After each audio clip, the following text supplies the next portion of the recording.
Bonjour. Et je suis là aujourd'hui dans cet atelier d'information de Innovatique et pour de l'initiative Stéphane Bruno. Et je dois d'abord un peu introduire pour vous c'est quoi l'ISP. Je crois que vous êtes un peu au courant, mais il faut bien réitérer. Ça va? Je suis monsieur Claude Abed du groupe Sogebank.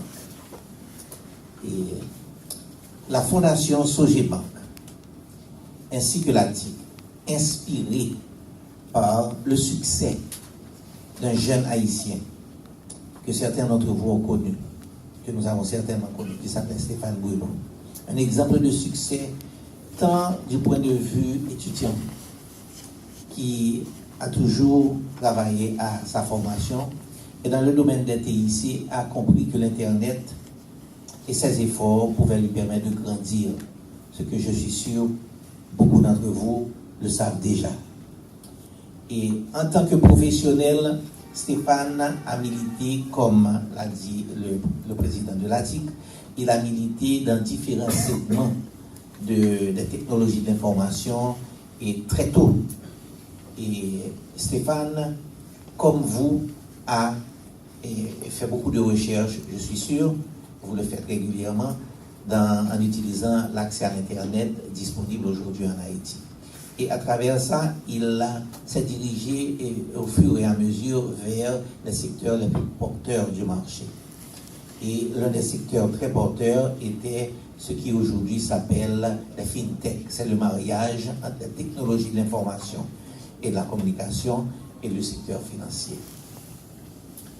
Et ce succès en tant que professionnel et le travail qu'a fait Stéphane, et comme on l'avait dit un peu plus tôt, n'est pas encore achevé et c'est un processus qui ne s'arrêtera jamais, puisque le monde est toujours en évolution.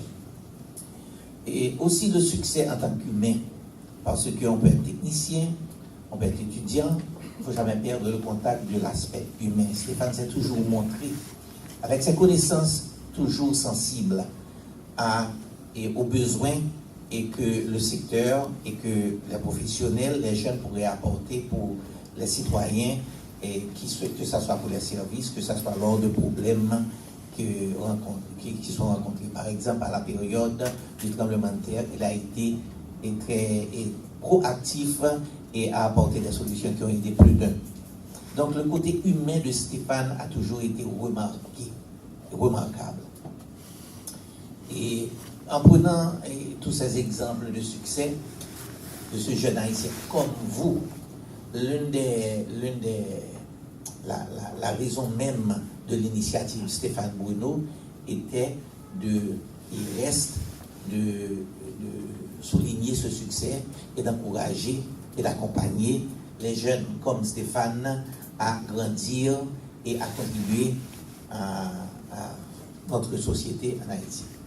C'est dans ce cadre-là que l'initiative Stéphane Bruno a pris naissance en août 2015, en août 2016, et nous avons travaillé, et nous sommes aujourd'hui à cette phase où il y a eu déjà pas mal d'applicants, et nous sommes à cette séance d'information où nous allons plus tard répondre à plusieurs questions. Il y a donc plusieurs aspects de l'initiative Stéphane Bruno. Il y a la préparation et des candidats et des projets, un accompagnement qui va être donné pour questions-réponses, un accompagnement pour le pitching, pour savoir comment présenter vos projets, et éventuellement des opportunités de vendre votre projet à la communauté. Et les gagnants auront l'opportunité à travers une session et une exposition qui s'appellera Innovatique, là où on annoncera qui seront les gagnants. Il y aura 3 gagnants et il y aura un accompagnement. Et l'initiative Stéphane Bruno aussi est en train d'élargir le cadre de partenariat. Et il va y avoir plusieurs autres entités, tout ça dans le but de vous accompagner encore plus. Et à ce point de vue, je peux déjà annoncer qu'il y a déjà Papyrus de M. Gilles Sassine qui est là, qui va vous annoncer tout à l'heure quel type d'accompagnement l'un des partenaires d'aujourd'hui. Il y en aura d'autres aussi qui vont venir. Et je dois dire que l'initiative Stéphane Bruno n'est pas une initiative qui est là pour une expérience, un concours. C'est une initiative qui se veut et qui va continuer dans le temps. Donc là, ça m'amène à un point important, l'innovation. L'innovation, c'est pas la création de nouveaux produits, c'est l'amélioration, l'utilisation et d'apporter du nouveau à des produits, à des idées ou à un domaine.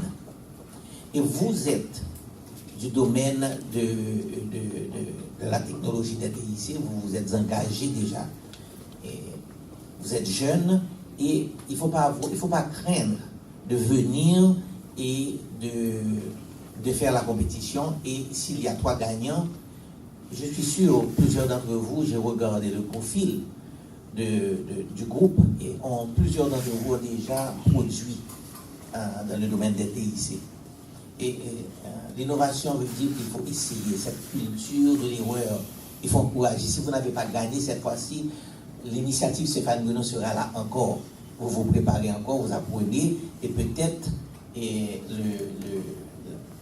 la 2e année ou la 3e année, eh bien, vous allez toucher le jackpot. Et il faut aussi penser grand. Et il est vrai que c'est le secteur FinTech en Haïti qui est le domaine où vous allez vous engager à trouver des solutions, à apporter des solutions innovantes à des problèmes. Il y a 3 secteurs. Il y a les secteurs de développement de banques d'information, parce qu'on a besoin d'informations. Il y a le secteur d'accès au crédit aux capitaux, puisque, et d'ailleurs, je crois que vous êtes très sensible, puisque c'est le 2e secteur le plus important d'accès au crédit aux capitaux. Et il y a le 3e secteur qui sera l'inclusion financière. J'ai déjà vu le nombre de participants, vous êtes déjà très sensible au 3e groupe, au 2e groupe et au 1er groupe.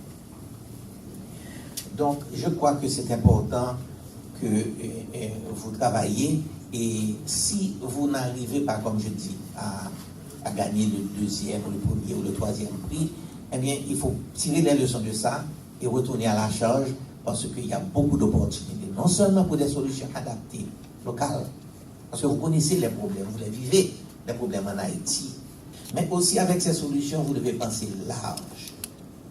Vous devez penser qu'il y a des solutions qui se peuvent appliquer en Haïti, qui peuvent être appliquées ailleurs. Donc les gagnants, c'est l'un des aspects que l'on va regarder, c'est l'application, quelle est la portée de ce changement.